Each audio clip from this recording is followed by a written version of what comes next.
60,000 US dollars. Then after some discussions, it went down to 115,000. Now this amount were spent on the, say, payment of an employee of the court who lectured about docket congestion. So the allowance given to that Supreme Court official was considered ineligible. So they're saying that should be paid by the GOP, the counterpart fund. Now, someone was invited to go abroad to share information about our mobile courts, the IJAW, our mobile courts, and they said that it should not be charged to that. We had a visitor, the Chief Justice of Guam, who was treated to lunch in one of the restaurants here in Adriatico. They said that was not agreed upon with the bank, so that was that was considered ineligible. Those are minor expenditures, nothing spectacular about the disbursement of those funds. And I'd like to point out, ineligible does not mean irregular. It also mean that it should not be charged to the loan, because according to them, you did not secure our agreement. So that means if somebody lectured or somebody went abroad, you have to secure the consent of the World Bank that it should be. In other words, if there was no consent, that should not have been sourced from the loan from World Bank, yes, from the counterpart loan. So if you will look at the aid memoir, many of the objections there would be not agreed with the bank, not agreed with the bank.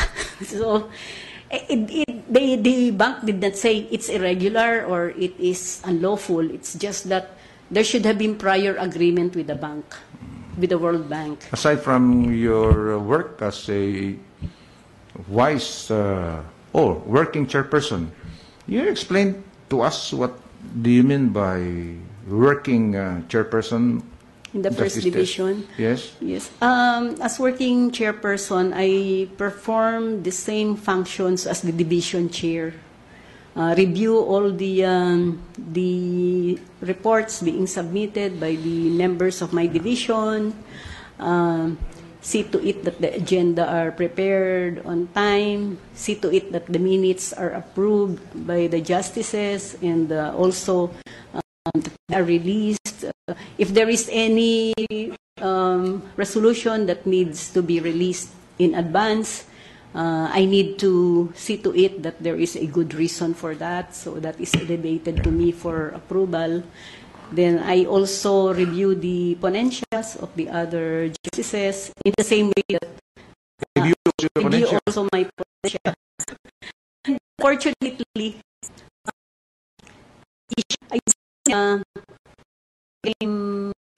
number of cases in comparison with the other division, the regular division chairperson. So I get the full number of cases allotted to a member of the division. In other words, you are an acting chairperson because actually the chairperson of the first division is the Chief Justice. Yes, the Chief. But because Justice has many things to do, instead of the Chief Justice presiding the first division, the fourth senior member of the court shall act as the working chairperson of the first division. Yes. The Chief Justice is the presiding officer of the en banc sessions. Yes, and so because of that, since I perform the same work as the chair, also the should also be reduced. Yeah. But that has not been done for 2 years. Yeah. Dito may tanong dito eh. Kaya dapat pati ako tinanong din eh. Ito, itong tanong, I will read it's up to you if you want to answer this question. Pati sa akin marahil tinanong din eh. Do you think your appointment as Associate Justice a reward for the era of conviction? galing sa Twitter ito, so I have to ask Justice Tess. I don't think so. I've been in government for a long period of time, and I think I deserve my position. In fact, I think it was delayed. It was delayed because of the error case. Important to the Sandigan Bayan. Wala rito eh.